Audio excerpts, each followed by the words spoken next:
technically your LinkedIn profile is technically your online resume. It's so much more than that because you have this infinite ability to connect with people that you never would think that you'd be able to connect with. Hello and welcome. Welcome to Redefine Yourself During Times of Uncertainty. I am Wendi Blum Weiss, and I'm super excited for our special guest today as we are redefining ourselves, going through difficult times in transition and a lot of career change happening right now. A lot of people have been furloughed. A lot of people are actually even reinventing themselves as they're realizing that now is a good time to actually do that and rethinking their career path.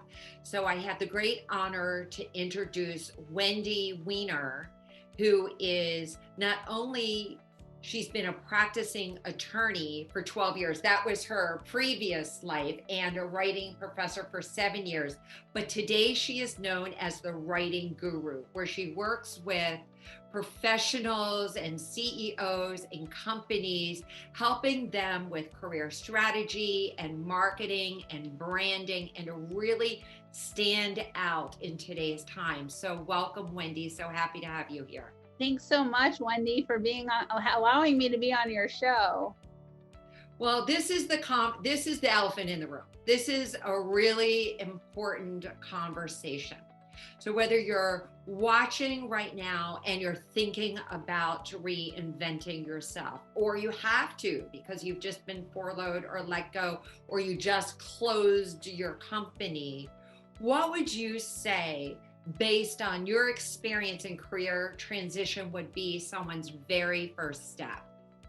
So I think a person's very first step is to identify their passion, what they are passionate about, and also look at what they are good at, right? Because you could be passionate about cooking, but you might not be good at it. You might just like watching cooking shows, right? So your culinary talents are not going to be something that you're going to want to maximize. So I think the most important thing, if you are beginning a career pivot and you're thinking about either starting a business or starting over into a new industry, is to begin to think about what skills you have that you're really good at and match them against what you're most passionate about. That's really the recipe for finding career happiness. And you actually really did a pivot in your own life as a practicing attorney, and now someone that writes for companies, does branding for attorneys and companies, and is known as a LinkedIn expert. So what made you make that change? It's a great question, and one that I get asked about a lot. I actually wrote an article about it in the Huffington Post back in 2015 or 2016. It's called How I Used My Law Degree to Get Out of Law. It's actually my most read article. It's had thousands of views over the years, and I get dozens of inbox messages a week from unhappy lawyers or frustrated career professionals about making the pivot. For me, the biggest change and motivator for me to make this pivot was I've always loved writing. Even from the age of, elementary school, 7, 8 years old, I was writing poetry and I had a journal, and my mom still to this day keeps a drawer full of my poems. In fact, the name The Writing Guru, which is trademarked today, but it's actually a nickname that my parents had for me growing up. So it's extremely sentimental.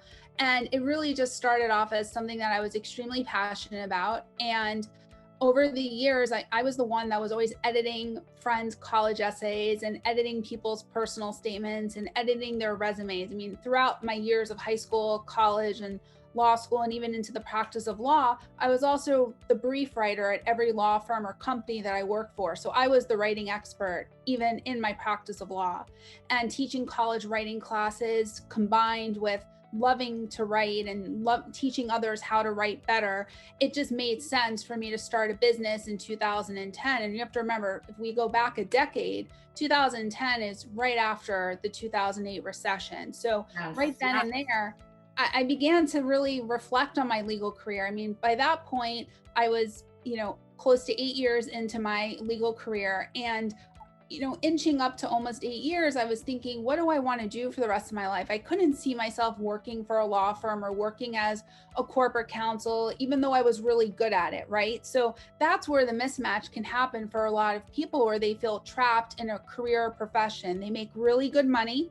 They're really good at what they do, but they feel completely unfulfilled in what they do. It's almost like going to work every day and feeling like a zombie, right? You could do your job blindfolded, but you get home and you just realize you're not happy. You have the Sunday blues and the Monday blues. And, when Friday comes, you're excited because you get to leave that job for, 2 days and not think about it. But for me, it just made sense to start a business on the basis of what I really enjoy doing. And I learned about the resume industry and the careers industry. And I learned that you could get certified in this. And in 2013, I really took the leap and spent the time over an 18-month period getting certified, getting trained, learning all I could about career transitioning and coaching and doing assessments and all of that. And I really rebranded my going from more of like an editing and professional writing services business to a full-scale branding and career marketing business. And I left the practice of law at the very beginning of 2015, and I've never looked back. I work with some of the most brilliant legal minds, very senior level executives at Fortune 100, Fortune 25 companies. And every project that I undertake is different because not every person that hires me is a job seeker. I work with a lot of business owners, entrepreneurs, coaches, people who are looking to pivot and build a brand for themselves through their website content, through their executive bio, through their LinkedIn profile. And I love what I do. And obviously you could tell I'm very passionate about it. I can, and I so relate because I left the pharmaceutical industry after 25 years and then made that change into becoming an author, speaker, coach, consultant.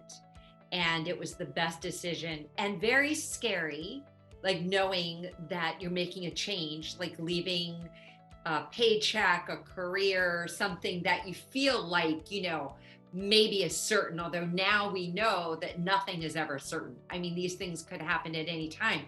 They just now are happening to everybody at the same time right now. And so you had mentioned being a writer, and I just want to mention that I looked through some of your articles that you have been published in Forbes and Fast Company and Entrepreneur Magazine, like many 75 media outlets plus as a writer. And that is no easy task, to get all your articles actually published in that way. So I know many of you that are watching that maybe are, a writer interested in writing, just per se, like, you look at somebody's path and say, well, wow, you've been trained, like overnight success takes a lifetime, and you've been writing your entire life. So in regard to LinkedIn, it's so interesting because there are so many social media platforms. For someone who is making a career change, do you recommend to them that they become active and visible on LinkedIn? I do. And this is why. What I recommend to any person who's considering whether or not they should be on LinkedIn, go to Google your name and see what comes up. And one of the first 3 links that's going to come up is going to be your LinkedIn profile. And it's the first place that any professional, any company is going to click on to learn more about you. So if job titles do not line up, if dates of employment do not line up, if information about you is mismatched in your resume versus your LinkedIn, they're going to take notice of it, and you could be overlooked for an opportunity. It's also a place where 94% of recruiters are using the platform to scour for the right candidates. So let's say that you're confident in your current career pursuits, and let's say that you're not unhappy at your current job. Maybe you are really happy at what you do, but we're living in such an unprecedented time, and the people coming to me right now are all gainfully employed, but they're being proactive in getting their LinkedIn profile optimized or their resume updated because they don't know what's going to happen in the next 3 to 6 months at the company that they're working at. I mean, we're seeing such a strange decline in the tourism industry, the hospitality industry, and things are just changing and evolving so much that people are really needing to pivot out of what they've been used to doing for a long time and thinking about, well, what do I do next? And you don't want to be put in that reactionary mindset where once you're in a reactionary mindset, you're in a panic, right? So you're not really thinking logically or rationally. You're just thinking, okay, I have to have my resume updated and I got to start applying, but I don't know where to apply. So a lot of people do what's called spray and pray. So they kind of spray their resume everywhere and pray that someone's going to call them for an interview. But today, your personal brand needs to be so niche and industry focused and targeted in order to get the right hits, to get the visibility that you want on the platform by the right people, by the right company, etc. So interesting. So that's for LinkedIn to update your profile, because most people just write their profile one time and then they usually don't revisit it. They don't think to revisit it, actually go through and update. How often do you recommend that somebody update their LinkedIn profile? It's a great question. I think that you should revisit your profile every 3 to 6 months to see if anything needs to be tweaked or adjusted. The biggest thing that I see with LinkedIn today is a lot of people just take what's in their current resume and dump it into their LinkedIn profile. And while considerably your LinkedIn profile is technically your online resume, it's so much more than that, because you have this infinite ability to connect with people that you never would think that you'd be able to connect with. Let me give you a perfect example. When I was starting to do a lot of my writing in the earlier years of my business, when I was getting ready to leave the practice of law, I began to pitch managing editors of big publications. And I looked them up on LinkedIn and I found common threads of things that would connect me with them, where I could strike up a conversation and build a relationship. And that's what's led me to get a lot of my publications, a lot of my media features, is building relationships with journalists and editors on the platform. Because they pay attention to what's in your profile more than just the content you write. They don't care about how many followers you have. They care about the value that you bring based on your profile and what value you can bring to their publication. So all of that's really important. It's not just a place for job seekers. I've had people say to me, oh, I go on LinkedIn and I could tell it's only for people that are searching for jobs, but it's not. It's a place where you could find your next client, you could find your next media opportunity, you could find your next speaking opportunity. Yes, and so yes. it's great. And I know with your Facebook group that you've amassed over the last decade, Wendi, I mean, the opportunities are so real for the members of your group for them to be on LinkedIn. In fact, you could have a LinkedIn group set up for your members and you could post updates and things in there as well to bring them more value. So it's just a great platform. But I think the mistaken belief that a lot of people have is, I don't need to be on LinkedIn unless I'm searching for a job. And that's what's changed today so much in the digital age. It's your online footprint. It's a must to have. Yeah, I agree with you. I got a speaking gig years ago from LinkedIn that turned into multiple clients. I mean, it just, the opportunities there are just endless. And so thank you for expanding the awareness of how to use LinkedIn in many different ways. And that you were able to actually get published in these major publications because of your presence on LinkedIn, what you post, your profile, what you've written, and then your engagement in reaching out to other people and networking on LinkedIn.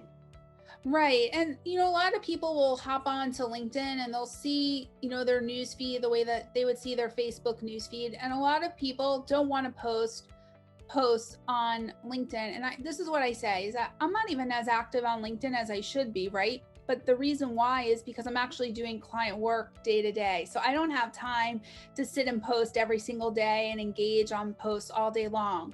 I just don't have the genetic makeup to do it because of my entire model of my business. I don't have a scalable business, being a one-person show, right? So unless you have a scalable business model where you have people working for you that can be on LinkedIn posting all day and bringing in the business leads, LinkedIn is just one funnel of that lead gen for you. I repurpose a lot of my social media content across all of the platforms: Twitter, LinkedIn, Facebook, Instagram. And what's important is, I think that for business owners in general, you need to be using all of the platforms. But your profile, if it's robust enough, if it's powerful enough in terms of the verbiage and the content, you will get the right lead generation by virtue of it being a well-fueled, SEO optimized engine. You don't have to be posting content every day on there. There are people that will tell you, hey, you got to post every day or multiple times a day. No, because a lot of those people don't have good engagement. So writing one, maybe 2 posts a week to get the right engagement, that will be enough for you to get the visibility on your profile. Okay. And I know that's one of the questions that I am getting so often these days is about LinkedIn, because the emphasis might have been on having a beautiful Instagram feed, or to be active for family and friends on Facebook or in Facebook groups, to now getting serious on the professional side and wanting to develop your thumbprint, a digital thumbprint, as we're all moving into a new virtual way of doing business right now. So people are now more engaged online with their computer. So now's a really good time to do that. And I want to say this about writing. So someone who says, okay, well, I guess I can write it good enough. Like I can just like write it myself. What do you have to say to the do-it-yourselfers? It's a great question. And I've had people say that to me. I'm a good writer. I can easily write my own profile. The reality is that you're writing about yourself in a very subjective way, whereas someone like myself is looking at you from more of like the marketing, SEO, strategy perspective, right? And so I'll see a lot of profiles that start off saying, hi, my name is so-and-so, and they don't get to the meat and potatoes of what they do or who they are until about 5 lines down. And the reality is that when someone looks at your Instagram or an Instagram post, or they look at your Facebook post, or they look at your LinkedIn post, or a LinkedIn profile for that matter, you only have a few seconds to garner the reader's interest. And if you can't keep them engaged in the first lines, they're going to lose traction. And so you really want to show people who you are, not just tell them. It's almost like when you were in college and you would write an essay. You know, the professor would always say to you, don't start off by saying this essay will be about such and such, right? So it's the same thought process with LinkedIn, is that you really want to make the most powerful piece of your profile stand out at the very beginning, and think about searchable keywords that people would be reading about you, and writing it in a format that's easily comprehensible in a digital sized format. So for example, big blocks of text, they don't work well on LinkedIn because people lose readability. Have you ever seen an Instagram post that's like a giant block of text? Yes. I lose the readability, because if the person is not gaining my interest in those first couple of words in that first line, it's very hard to keep my attention on a mobile device to be able to read through those big blocks of text. So you'll notice like a lot of LinkedIn posts, and I don't believe in the broetry posts where you're doing like skipping a line in between, and doing it more like copywriting. I don't like that. I think that those posts are they also don't cut to the chase fast enough. People need bullet points, guidance when they're reading through a post, when they're reading through a profile. Also, one thing that people don't realize with LinkedIn is that you can run 2 forms of traffic. You can have your personal page, and then you can also run traffic to your business page on LinkedIn. So by creating a business page on LinkedIn, for example, let's say on your personal page, Wendy, you want to share quotes, and let's say you want to share like motivational testimonials. And then on your business page, you want to showcase episodes from your podcast. You can do that. So you can run 2 different sides of your profile, your business page and your personal page, and really double the marketing efforts. And it's a great way, because Now when people connect with you on LinkedIn, they have an option to follow your business page. And it's great because you're gaining more traffic that way. You know, I have so many thoughts that are coming to mind in regard to this, and how important writing is, the actual importance of it.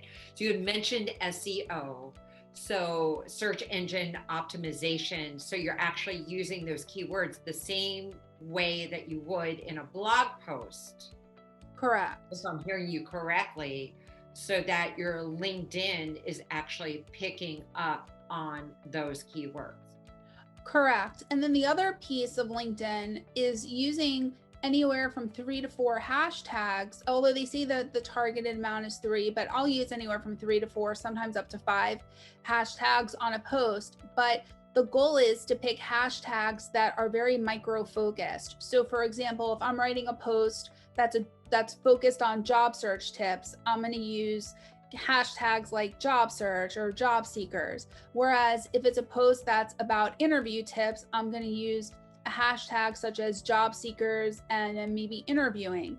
If it's a motivational post or motivational story, I may use a hashtag that says inspiration or a hashtag storytelling. So the idea is to mix it up because you begin to get a different audience and a variety of different readers reading your content on the platform.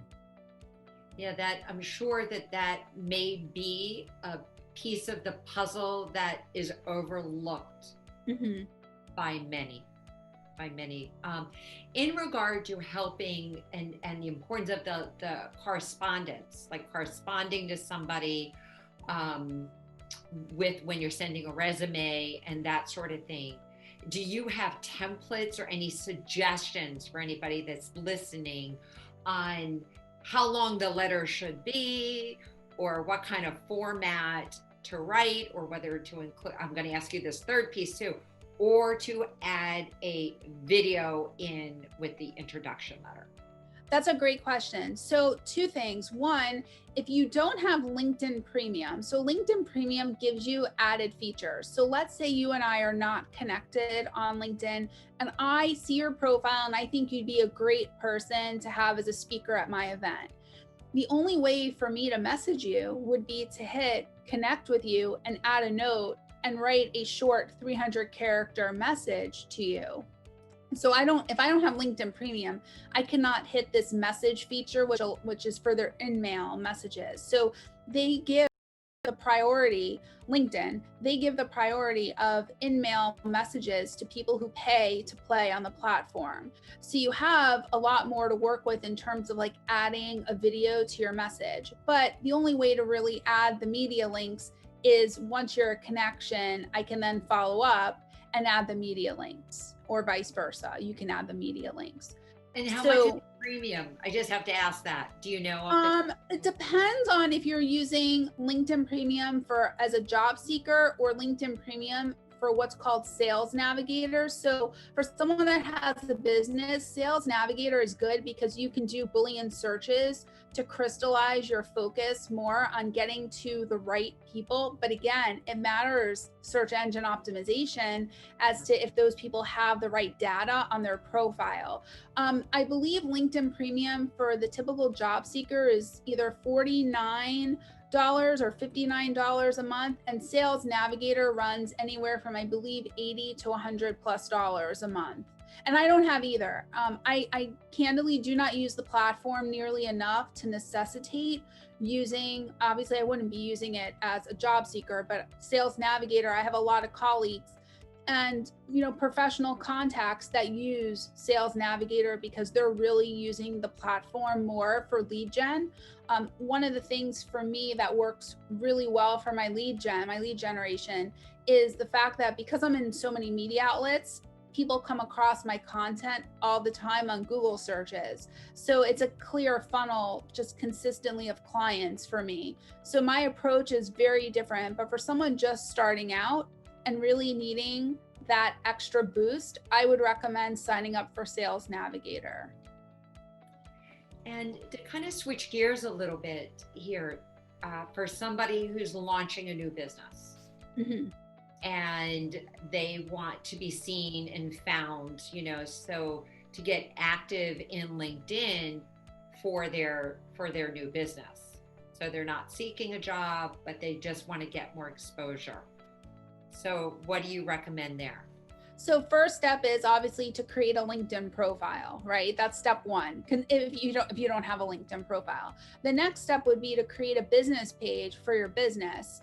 So because if you don't create the business page, you're going to have what I call the graveyard box, which looks like an empty gray logo because you won't have a logo for your business. The only way to have the logo pop up for your business is to create the business page.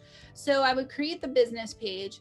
What I'd also do is make sure that you begin to focus on 5 key service areas that your business offers and begin to think about who your target clients are, because that's a really important facet of who you want to connect with on LinkedIn, who you want to see your profile, who you want to see your content. When I first started out my business, I focused on all professionals. I didn't just focus on attorneys, executives, and CEOs, CFOs, etc. Now my business is very, very niche level focused. So if you're just starting out a business, maybe you're not niche focused yet. But I think that having both the personal profile and the business page on LinkedIn would be ideal, and to consider starting to build your network and connecting with prospects and other people who do what you do, so you could see how they are marketing themselves and how they're engaging on the content of others, and it'll help give you some ideas as well. Okay, I love that. And then my last question in regard to another way to use, and we've covered some of it, but for someone who is a speaker or a coach and they want to get, more contacts, not client contacts, but collaborative partners and that sort of thing. So to find speaking gigs, and now looking for them virtual, because there are still a lot of those speaking gigs going on, but now they are podcasts and now they are summits, and they're looking for coaches, they're looking for speakers. How would you recommend that they use LinkedIn? So I would recommend beginning a search on LinkedIn, and you could do what's called a Boolean search, and you could search for other speakers. I would connect with members and leaders of organizations like speaking associations, local Toastmaster groups, and also following hashtags like speakers or speakers wanted, or a hashtag such as speaker life. Those are used quite a bit on the platform, and you'd be able to connect with people who are seeking out speakers as well. So I think that would be really, really helpful, because people post all the time on LinkedIn for opportunities when they're looking for speakers.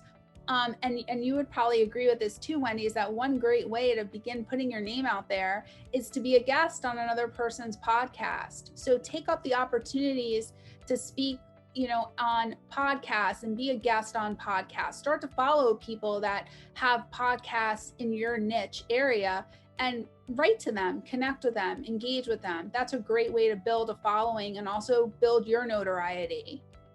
Yeah, I love that. Well, thank you for all of these amazing tips today. I'd love to have you back on, because right now there's no better time than right now to actually revise and revisit and update your LinkedIn as you are redefining yourself during uncertain times. So thank you so much to everyone who's watching. I have all of Wendi's link. And by the way, we both are WW with a Wendi with an I. So I will have all of Wendi's links for all of her contact information below. And thank you so much, Wendi, for being here today. Thank you, Wendi, for having me. I really enjoyed it. And if anyone has additional follow-up questions, feel free to reach out to me. I'm happy to answer them. Follow Wendi on LinkedIn, subscribe to her YouTube channel, and thank you, everyone. Have a great day.